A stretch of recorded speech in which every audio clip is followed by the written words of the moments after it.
All right, we are live. Yay! Character Strong webinar number 8. Welcome, everyone. Go ahead and please share where you are watching from. It's always fun for us to see who's tuning in and from where. Thanks for making time today to join us. I know there's probably lots going on. We're in that time of year where it's still this year, but we're planning for next year. So it's like 2 years at once are happening. So busy time of year. Thanks for joining us. Got Carrie coming in from Maryland. Welcome.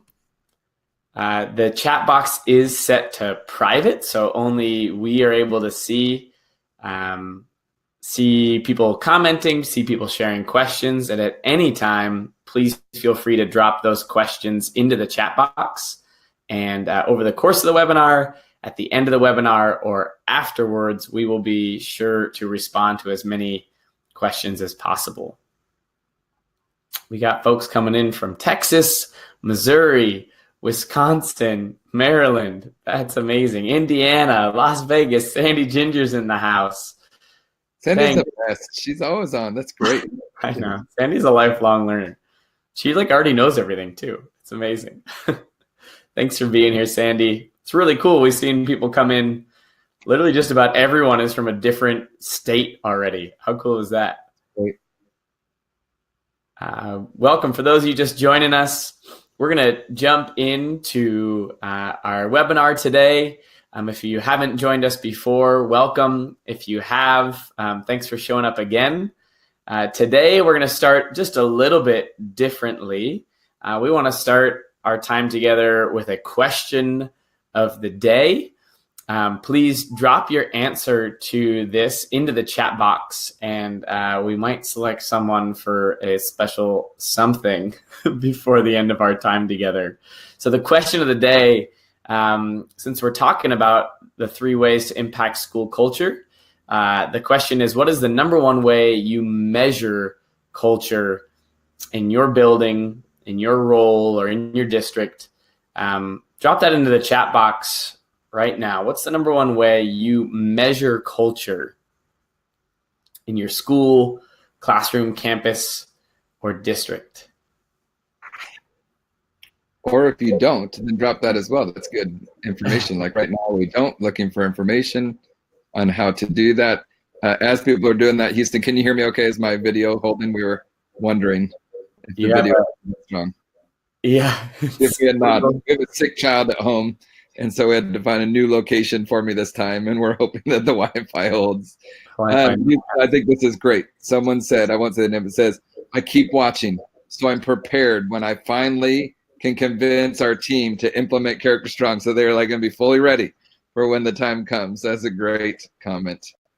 That's awesome. We're seeing folks coming in with all kinds of cool answers. Some people saying, honestly, I don't think we do measure culture. Great, transparent answer. I think reasonable, based on our current reality. I think the concept of culture, while conceptually old, the idea of measuring it and really putting a hugely intentional focus on it feels like a fairly new thing. So hopefully we can provide some thoughts on that today. Student and staff surveys, perception, climate surveys. Amazing. We're going to choose one of these answers to send a Character Strong shirt to that says "Make Kindness Normal." Before the end of the webinar, we'll let you know who, based on participation, who we can send that Make Kindness Normal shirt to. So thanks for being here live. And for those of you who aren't able to be here live, or if you have a question about it, we do record all these webinars, and you will get the link automatically sent to you shortly after the webinar is over, so that you can rewatch it or share it with people that you think would find it relevant. So this webinar is being recorded, and we will send it out after the fact. But for those of you who are here live, thank you for being here. And we want to honor that by sending someone here a Make Kindness Normal shirt. Another way to potentially win that shirt is to tweet at us.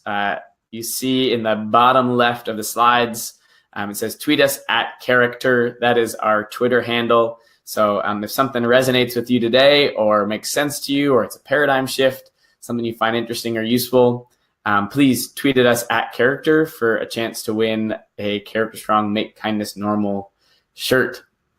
Let's jump in. Today we're talking about the 3 steps, the 3 categorical steps to improving school culture. And the model that we want to use today are the 3 F's: foundation, feedback, and friction.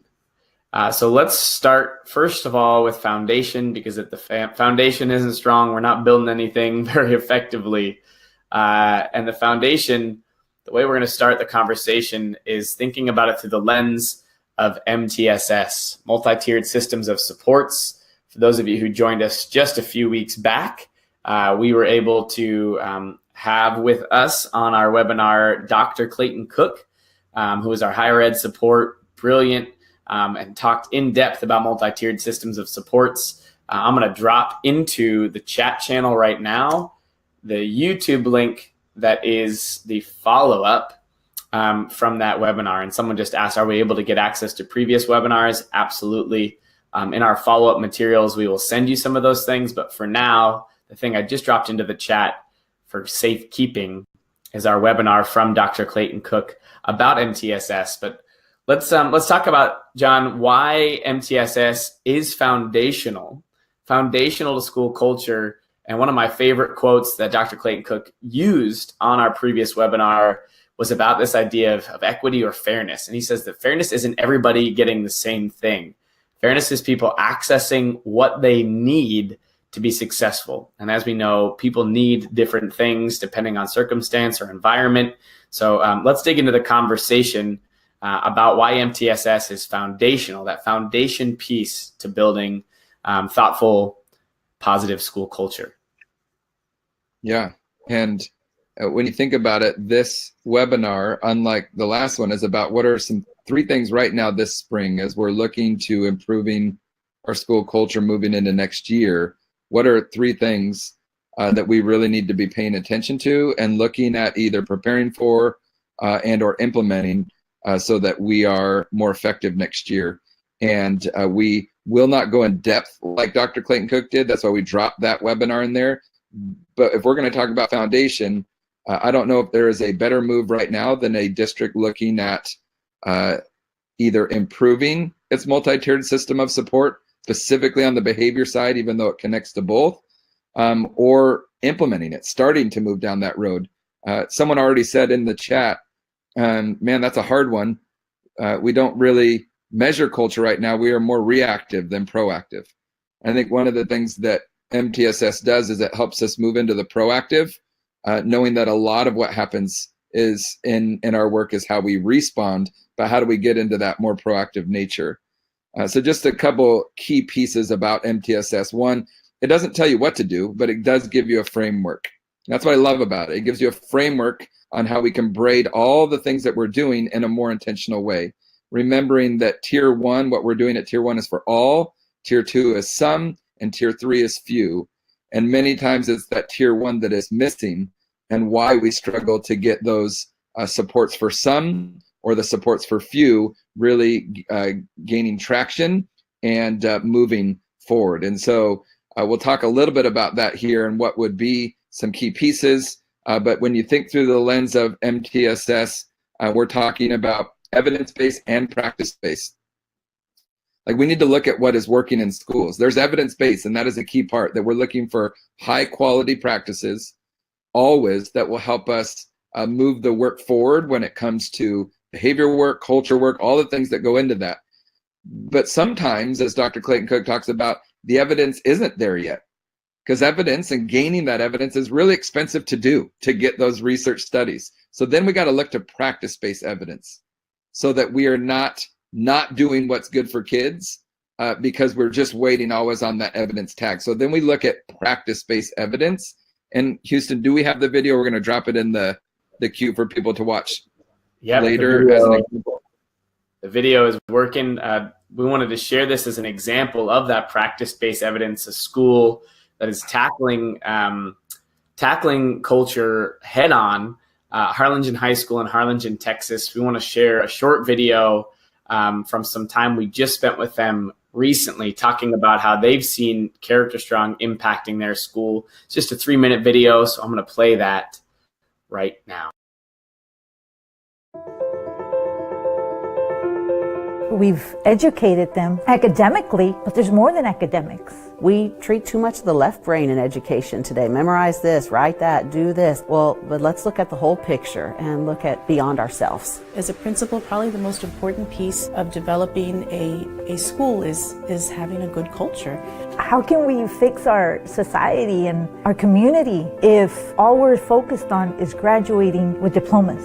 Character Strong brings whatever morals you know outside of school to the morals that you know inside of school that you were taught by your educators, and it brings it together. With Character Strong, people have been more social, want to interact with one another, and like leaving lunch, people will hold open the door for me now. We need to teach them the importance of social emotional learning and how we can have a positive impact on our students so that they can just be productive citizens in the world. As far as Character Strong, if we work on ourselves as teachers, we're going to be working on the kids. So it's an all-inclusive approach. The whole Character Strong idea of intentionally practicing kindness, it has helped me as much as I think it has the kids. There's more than academics, a lot more than academics. It kind of hits you in the face like, hey, just remember, the same people that you treat outside of school, they're the same people also inside of school, and you're going to grow up one day and you all are going to share the world. The reality is that we know kids need this. That relentless kindness, which is something that I've learned even now after 31 years through Character Strong, is really a very effective classroom management technique. Any campus in this country, they are going to benefit from this program. It's literally word for word, easy to roll out. You don't have to reinvent the wheel, do anything crazy. It's all given to you, and it's intentional with every single lesson. Character Strong is about, doing the right thing, looking at life in a different manner. Those small actions make people happy. And if they're happy, then they will be happier in their interactions. Just the other day, I had a whole bunch of stuff in my hands, and some kid I didn't even know held the door open. I thought, oh, that's nice. And that was a Character Strong there. And the vocabulary has completely changed. I feel that the students now think before they speak, and their words actually have more meaning, and they can communicate a lot better. The social skill we're trying to build in the classroom, they don't learn it anywhere else.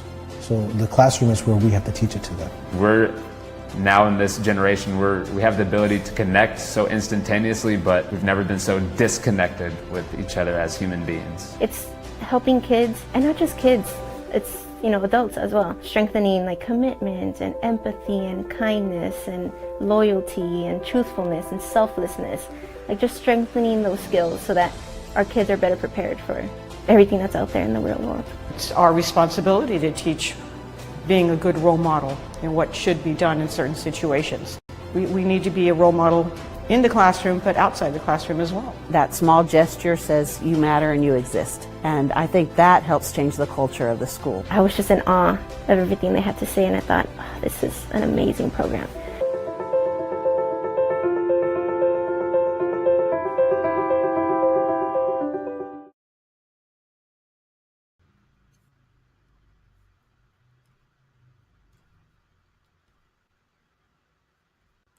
Love that. Love Harlingen High School and some of the incredible work that they're doing.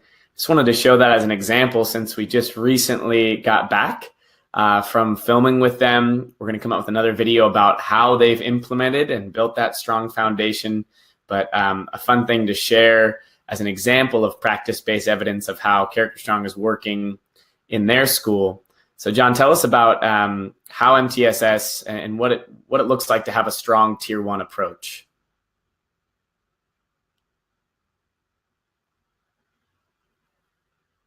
I don't know if you're muted or not. There you are. Perfect.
Hey, John, it looks like people are having a hard time hearing you. If someone could put into the chat, can you hear me okay?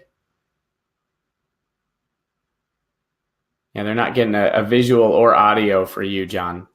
Can you hear me okay? People can hear me. All right. Well, let's just go back one so I can chat for just a minute about this. People can hear me. Great. Thanks. Can hear me.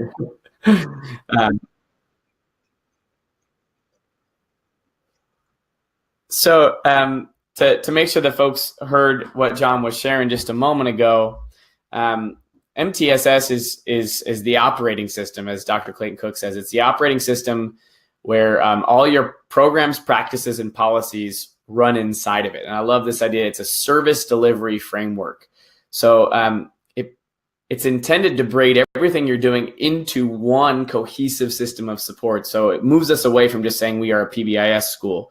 It's designed to be that catch-all, that framework to deliver these things thoughtfully and effectively. So a couple of recommendations on how to do this well: a strong tier 1 approach. Number 1, 3 to 5 positively written school-wide expectations that are explicitly taught and retaught. As John says, we need to be reminded more than we need to be taught. So things that are explicitly taught and reminded consistently across campus. This is sort of that PBIS lens, and students are recognized for these things. And these things are not just academics or athletics, but some of our favorite examples are schools that are doing this really thoughtfully or intentionally with character as well. We have schools that on a monthly basis give out character strong shirts or make kindness normal shirts for students who are living into what we call our 8 essentials in our curriculum. The second part of a strong tier 1 is a social emotional learning and character development curriculum that's being implemented. And that last part is critical with Fidelity. So one of the things that we believe makes us unique at the secondary level is that braiding of social emotional learning and character development together. Again, Dr. Clayton Cook says that oftentimes, especially at the secondary level, social emotional learning and character ed run side by side. And we need them more often to braid together to keep it engaging, and to do that with Fidelity. John, can we hear you now? People say they can see you. Can we hear you? I think you can hear me. Can you hear me okay? Can you hear me, Hugh? I can hear you. Maybe we keep your video off. You can hear me? Just get audio. They said they see me. Okay, let's do that. How's that? You can hear me? There is John. People say there is John. Okay. So you can hear me, Hugh. Great. People can hear you now. You want to continue it on from here? Yep, just making sure you can hear me. Can you hear me, Hugh? I can. Okay, good. All right.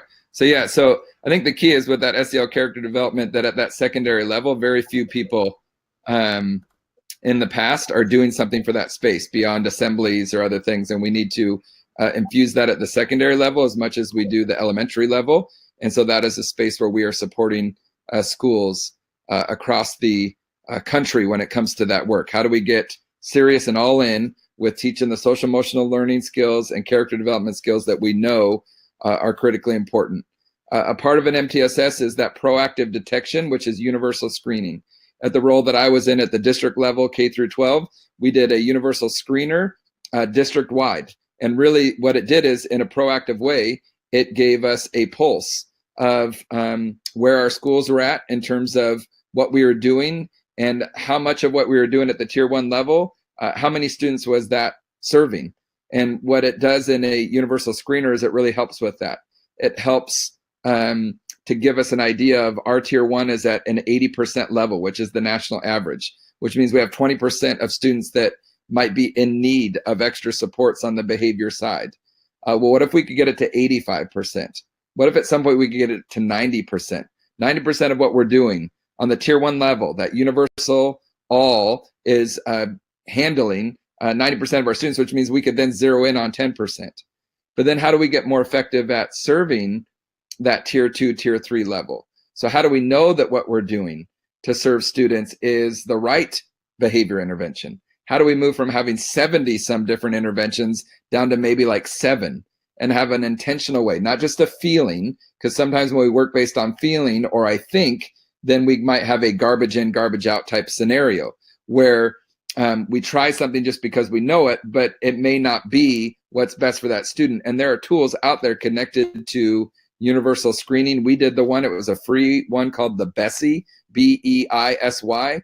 And then we used something called the SIM form, or student intervention matching form, that when we were building capacity around supporting students who were in need of more than just the tier 1, we had a more clear system for how to do that. And so in a brief way, we need to get serious. If we're really going to increase or improve the overall culture of our school, then we need to get more effective at looking at data and intentionally serving student needs. And so that is a big part of an MTSS that would shift many schools, because I can guarantee many schools are not doing that right now. So MTSS, that is a key part of that framework. With that also is progress monitoring. Does our system include gathering and using data? Because once we start using data in an effective way, because data can also have like data overload. So data in a way that we can use it, that is a part of a system, because now we move away from just admiring the problem or talking about feelings. We need to get more specific. So that progress monitoring, does our system include the gathering and using of data at the tier 1 level, tier 2, and tier 3 to better serve our students and move our culture forward? And then it goes to the fidelity piece, which is, do we know that students actually received what it is that we that was intended? So not just on the school-wide systems level, but also when it comes to like the curricula. So we're working on a implementation rubric with Dr. Clayton Cook. So how do we know why something is working or not, and that it actually has been delivered in the way that it was intended to? So do we have, even starting small, some fidelity measures in check? And there's some fun ways to do that. It doesn't always have to be a serious way to have some fidelity monitoring, but whether it's tier 1, whether it's tier 2 and specific interventions that are being in place, or even tier 3, do we have a really strong system in place for fidelity monitoring?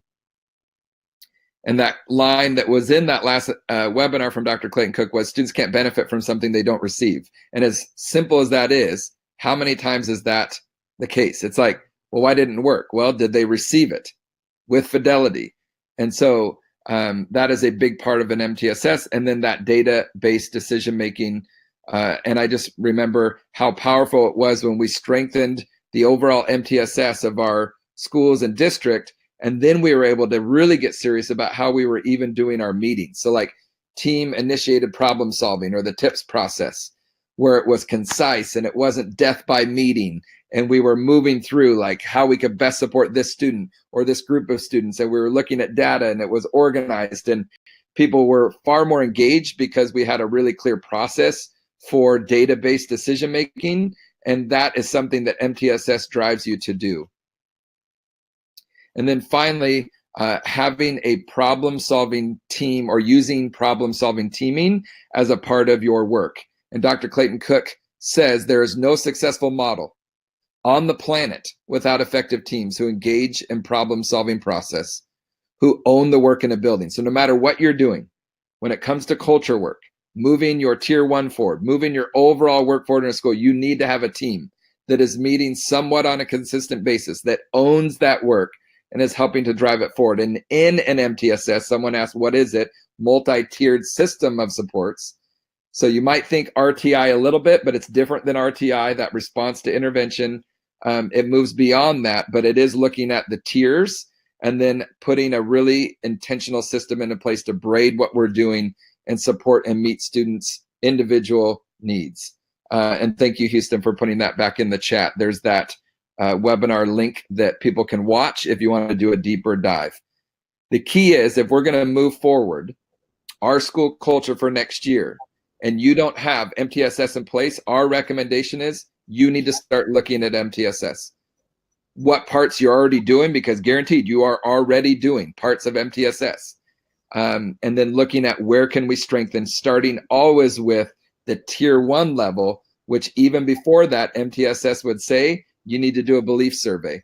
Like, where is your staff at when it comes to what they believe in, right? And or care about when it comes to this work. And sometimes that's the first part of the work of MTSS, is that beliefs part, and really ingraining the why this work that we're doing to move the culture forward is so important, and why by digging into it and going all in with it, it is going to start to impact the big things that we want to see, like attendance, behavior, and coursework.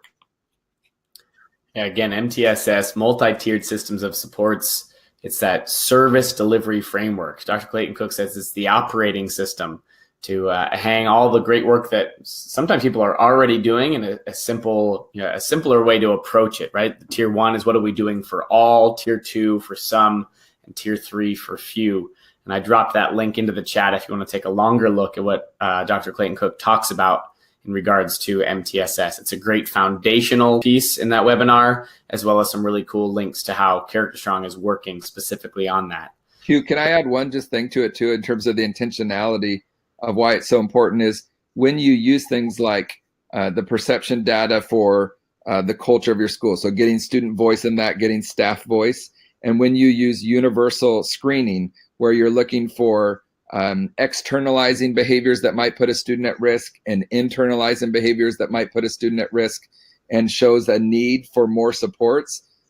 When you find out, for example, that 30% or more of your students are in need of more, like your Tier 1 is not addressing, then you immediately know that we need to do work on our Tier 1. Like if we're not at 80% or higher, then stop everything, not everything, but stop almost everything and start addressing your Tier 1, because you have a Tier 1 problem. And so having a system that tells you that, instead of just, well, I feel like it, well, we got to move beyond just I feel like it, because that perception may not always be reality. What if we could actually get more intentional data and information to make those decisions more wisely when it comes to our culture? Love that. Yeah. Avoiding data overload by being more intentional with what's already on our plate. Thanks, John. So F1 Foundation, number 2, feedback. And one of my favorite quotes comes from Ken Blanchard, expert on servant leadership. He says, feedback is the breakfast of champions. Why? Because it helps to identify and close gaps. We talk about feedback through the lens often of humility, because it is an exercise in identifying personal or professional gaps. And then, of course, it's the work of closing them. So one of the questions when it comes to culture is, do we have a culture that regularly seeks feedback in your schools, both on an individual teacher level, a building leadership level, and even on that school-wide sort of climate level? So a couple of examples. Number one, a way that we've seen individual feedback be sought effectively is through a simple form that we will send out in our follow-up called a quantifiable feedback form. And it looks something like this. I want to let you know that I'm committed to being the best blank that I can be. And you can use this in a lot of ways, both personally and professionally. I'm committed to being the best teacher I can be, the best administrator I can be, the best counselor I can be, the best husband, significant other, brother, sister, the best listener that I can be. So you can fill in that blanks in a lot of ways, but when we're talking about it through the lens of culture, especially maybe specifically your role, I want to let you know that I want to be the best teacher that I can be. In order to achieve this, I need you to do me a favor. On a scale of 1 to 10, 1 being poor, 10 being excellent, could you tell me how I'm doing? Now here's that honesty piece, and people are going to give you anywhere from that 1 to a 10, and now it's great. Now here's the key part. Thank you. How can I be more of a 10? And I love this example. The example that always comes to mind when we talk about the quantifiable feedback form is our friend Brent Grothy, who gave this to his wife and asked, on a scale of 1 to 10, I'm committed to be the best husband I can be. On the scale of 1 to 10, how am I doing? And she said, well, you're a 7 or an 8. And he got really immediately sort of offended and defensive. But in terms of feedback, you can't get defensive if you want more feedback to come in from people, honestly. And so had her walk through this exact process in a very personal relationship. How can I be more of a 10? And she said, I want you to, I'd like more one-on-one conversations. And so over the next year, Brent went to work trying to close that gap, making time in the mornings over coffee to have those conversations. And after a full year went by, he asked her again, so how am I doing? She goes, you're a 9. At first he was offended, but then she looks over and says, you're getting better.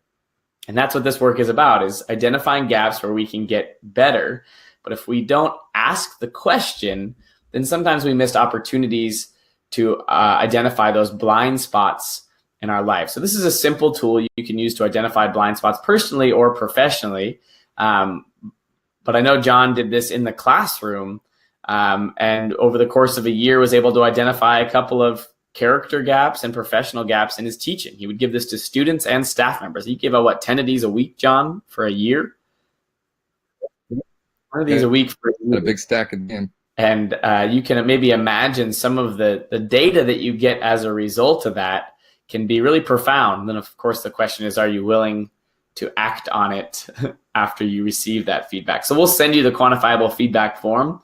You can use that personally and professionally, but a great way to create that. Sorry, this just says friction up top, but it is actually the feedback section.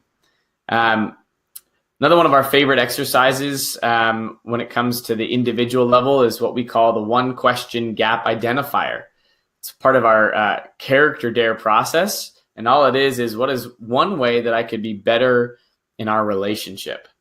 So a simple question with some profound implications. We ask people at some of our trainings to text this to people in their life, because the answers you get back sometimes are a really quick indicator of how you're doing relationally. But maybe the same thing could be applied at our school. What is one way that we could be better as a school? What does that look like? What kind of information do you get when you ask a simple 1 question gap identifier like this? And you can do this on an individual level, but you can also do this through things like perception surveys. In order to get that perception data, as John was talking about, it's not just a feeling, but are you actually asking the questions? Are you doing that school-wide climate check, asking questions like, do you have an adult in the building that you trust? Do you enjoy going to school? Do you feel safe at school? Are you proud of going to this school? Do you see pro-social behaviors happening? Do you see acts of kindness? Do you see or experience empathy or connection in school? And explicitly asking those questions through things like perception surveys are a really simple way to gather that feedback and create actionable steps moving out of it. And John, do you want to talk a little bit about RSVP and other? Yeah, so I'll do. You still good? You can hear me good? I can hear you, yeah. Awesome. Yeah, so I think the key is that the questions don't have to be overwhelming. Keeping it simple can be very effective. So maybe it's 1 or 2 questions that you send out, 3 times this next year to get some perception type survey that Houston asked. It doesn't have to be 5, 10 questions. Sometimes just asking a simple set of questions can give you some really solid data that you can move on. And when it comes to that, here is a very practical thing to consider in terms of a culture move for next year, or doing some form of this. And as I go into it, if you in any way have had experience with RSVP or raising student voice and participation, go ahead and put it in the chat just so we know. But I believe that there's through the national organization, NASSP, or the NATSTUCO, which Houston, maybe you could put that title on there, NATSTU CO. I believe that they've taken this, and there's even a more robust program. In Washington State, when I was an activities coordinator and helping school-wide move the climate culture forward, we did a form of this many years ago, and I was reminded of it recently because of the power of getting that student voice as a part of it. And so I'm just going to share a couple steps with you to consider. What I loved about it is we went school-wide. So we had some older students who were kind of mentors in that role, and they went into every classroom, and they led during either an advisory or homeroom type setting a simple exercise where previously students had been sent out a very simple questionnaire. What's one thing that you like about our school? And what are 2 recommendations that you have for change? And then they were given some context around the meaning of why we were doing it. So hopefully we were getting more honest responses, intentional responses. But what's one thing you like, and 2 things that you would recommend for change? And they could be little or they could be big. And so when you think about getting that feedback, well, then what happened is we started to move into the friction, because I know Houston loves this quote. I love it as well. The idea of people support a world they help to create. So like students support a school that they helped to create, that they have a voice in. And so here's a way that we can do that. In RSVP, what happens is after you get those results, what are the things that you like most about our school? What's one thing you like? And what are 2 recommendations for improvement, no matter how small? You combine those results into a master list, right? So they sent out the survey, they get the results back. This is all before our student leaders even go in to then lead this process, to facilitate this process. And what happens is you share the results. So one of the things you share is, like, what do people love most about the school? Like, here were the top 3 things or the top 5 things. You can share that in any way that you want, but sharing the positive of what people really enjoy about the school and doing that in a relevant way. But then what you do is you take the top 5 issues that were identified. So kind of tabulating it up and looking through it. Here were the top 5 main issues based on the recommendations for change that the students gave that kind of came out of this process. And then what happens is our students would go in and they'd get feedback on those top 5. So they would lead a discussion, which could be done by teachers as well. We had students do it and give suggestions. So it's like one thing to identify a problem or make a recommendation for change, but we're not going to stop there. We are going to also then say, help us be a part of the process on what suggestions would you give to then solve those issues that you see that are connected to the recommendations you gave for change. And then from that, the student leaders take that and go to work. And sometimes it's an issue that can't be solved. So at our school, one of the issues was that students wanted an open campus during lunch. And there was reasons why that couldn't be changed. Maybe their school board policy due to some safety pieces. And I know that some schools do have an open campus during lunch, maybe for upperclassmen or even for the whole school, but we did not have that. But we don't just say, well, that can't be changed. What happens is our students then took that feedback, those suggestions, and then went to work, had a meeting with the principal. Maybe it's having a meeting with the district office or even the school board and reporting on that. And in some cases, the report out was, here's what we've done, and here's the message that we got back. And so it's kind of a reporting out on sometimes why something still is the way that it is or where our progress is on that. But it doesn't always mean change. Whereas in other areas, it did mean change. It meant, here's the process, and if you want to be a part of it, we're going to be meeting on these dates to help to make this change. And sometimes what resulted in one of those big 5 issues was actual change happening in the school. The fun part was, though, that there also was the master list. So after we edited the master list and took out maybe something that was inappropriate or silly in nature, there was still this really big master list of things that we posted for everybody to see. And I loved one of the first examples that was great because it matters to students, is that they said, like, recommendation is that we could have like Ketchup throughout lunches because it kept running out like during 3rd lunch. And that was a very quick fix. It literally was going to our food services department and staff, talking to them about the issue, and they then all of a sudden it was fixed within like 24 hours. And that was a huge win for students, is being able to cross that off and report out, we've got Ketchup at lunch. And yet what happens is we're identifying, meeting needs, sometimes wants, but a lot of times needs that students put out there. And because we had this process, there was a pulling out of the big issues, an opportunity to provide suggestions and input on how to make change, and then an ongoing reporting out of the updates on those big 5 issues.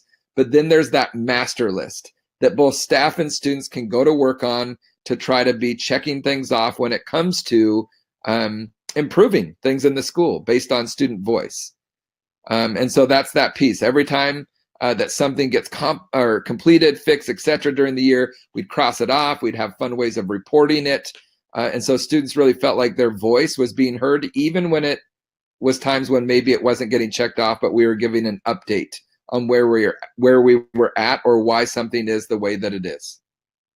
So a pretty powerful process that is doable, that you could do in your own way. There's simplified ways to do that, but it was a powerful way for us to bring student voice into that process and then engage even with the staff in the school on making change and then reporting out to the student body throughout the year. I love that process. So simple, but super powerful because of that quote by Dale Carnegie. People support a world they helped create. And when we feel like we have a voice in the creation of that. Not only does it create good friction, but also propels us into meaningful action when we need to. The second part of friction is a tool that we really believe in. Our friend Scott Bakovich has created this thing called Involve schools. The premise is how we engage everyone through some low burden but high impact strategies. And one of our favorites is called climate mapping. It's doing an activity with students and or with staff where they take a look at the year as a whole, and they work together to identify the highs and lows of the year and how to change that. So the process is brainstorming with students and our staff. How do you fill some of those low points to make them better? And the intention here is you don't have to make every day an amazing experience in order to create the overall feeling of positivity or safety or awesomeness in your school. Sometimes it's about that quote unquote power of moments. It's about identifying the pits and doing something to create a little bit of a spike or know when people are tired, exhausted, frustrated, overwhelmed, and brainstorming with staff or students, because people support a world they helped create, brainstorm ways to fill in those pits. So say we know it's coming up on AP testing and we have students who are really stressed. Maybe it's planning something with staff where they're writing encouraging letters home, or creating a little potluck meal where they're able to serve some of their students, or creating a pre-test or post-test party where people are looking forward to something. Just knowing that time of year can get really overwhelming for students. What are we doing to fill in those gaps? Because that's where we sometimes experience friction. And again, we don't have to make every day amazing, but if we focus on those low points, all of a sudden we can do things to shift culture in cool ways in small moments. So that's the strategy with Involve Schools, inspired by Scott Bakovich, called climate mapping. I think it's cool, Hugh, if you can hear me still with that. I just want to check and appreciate everybody hanging with us today, because we had a different environment with sick child at home. And so flexibility, always have to have it. But what I love about that, one, I think that Scott's process is one of the most powerful that I've seen in getting my student leaders to change their paradigm with how they do activities, down to spirit weeks, to whatever it might be that they're doing during the year. But I love the idea in thinking about Scott's model of what if we had staff and students coming together to do that kind of climate mapping. That helps to create that friction, to create change together, which also is an ownership piece. People support what they help to create. And what if we could get people together in a simple way, identify the lows and the highs, and then go to work on what could we do together to increase some of those low moments during the year.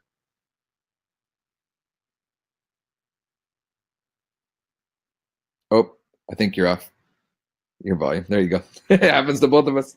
Every time.